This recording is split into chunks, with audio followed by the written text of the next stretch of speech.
ថមនាងខ្ញុំសូមគោរពជំរាបសួរលោកយាយលោកតាអំពុំមីងហើយក៏សូមខន្តីអភ័យទោសរាល់កំហុសខុសឆ្គងដោយប្រការណាមួយ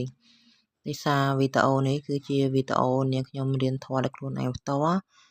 ហើយក៏ឆ្លៀតថតចែកជូនពុកម៉ែបងប្អូនលោកតាលោកយាយដែលមានបំណងចង់រៀន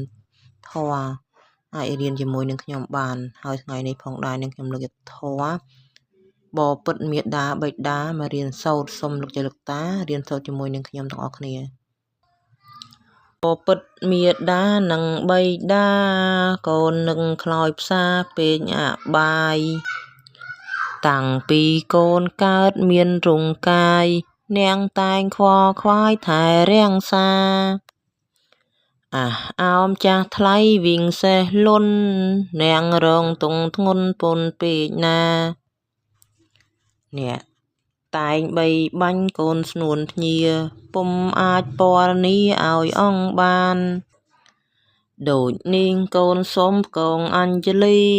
លើកហាន់ទាំងពីរបនទុនប្រានបងគុំបាទាប្រាំងខ្សែមខ្សាន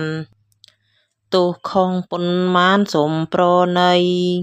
ចាំងអើយការកូនត្រហូយំនាងស្ទុងមកធ្នមត្រកងបីច្រៀងបំពេកូនដោយប្រំប្រៃដោយចិត្តមេត្រីប្តីកូនណាទឹកមាត់ទឹកម៉ូតលាមួផ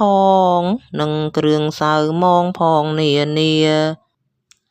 អ្នកចាប់អ្នកកាន់អ្នកស្រវា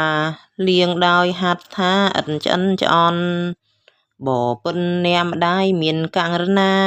បិតាមានគុណវិញសេងលុនកូនសូមគោរមព្រះគុណធ្ងន់